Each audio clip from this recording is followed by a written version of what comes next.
Hi everyone, today we're going to be discussing the difference between atypical lymphocytes and blast morphology. Atypical lymphocytes are sometimes also known as reactive lymphocytes. A little acronym I like to use to remember the morphology is that they're big, blue, busy, and bendy. These are quite large cells. They have an abundant and often deeply basophilic cytoplasm. Sometimes there will be vacuolation. They're pleomorphic, which means that they're bendy and they wrap around the red blood cells. The nucleus may be round, oval, irregular, there may be lobules or it might be folded. The chromatin is often mature, but it can be diffuse, and sometimes you can see nucleoli. So the morphology. So for me, atypical lymphocytes or reactive lymphocytes are very distinct from blasts. They have a low nuclear to cytoplasm ratio. As you can see in cell 1, there is a lot of cytoplasm. There's darkening around the edges. You can see the dark blue edge on the outside of that cytoplasm. The cytoplasm is moderately basophilic. It's a little bit blue. The first one is not too blue. And the chromatin pattern is mature. Image number 1 also has a nucleoli, but it's not a blast, because look at the size of the cell, but also the nuclear to cytoplasm ratio and the chromatin pattern. Cell number 2, this one's very obviously a reactive lymphocyte. The chromatin pattern is very mature. The cytoplasm is deeply basophilic. Image number 3, there's 3 reactive lymphocytes. Again, very mature chromatin pattern, deeply basophilic cytoplasm. These ones are a bit more round, not so pleomorphic like image number 1.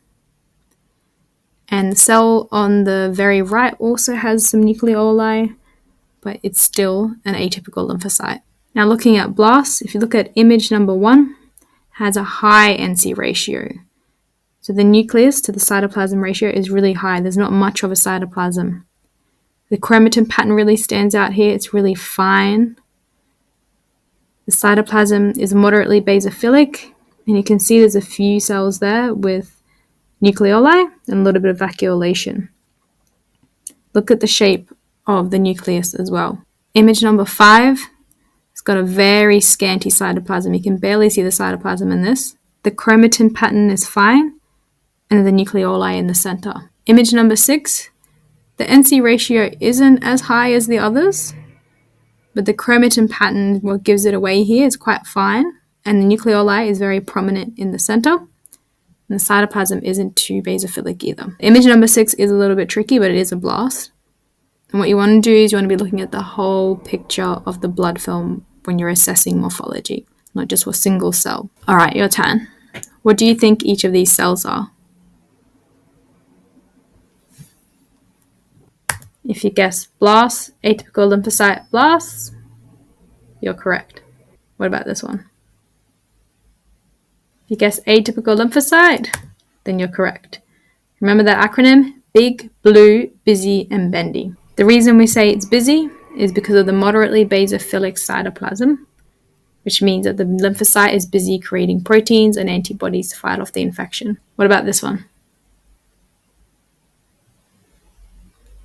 All of these are atypical lymphocytes. They're big, blue, busy, and bendy.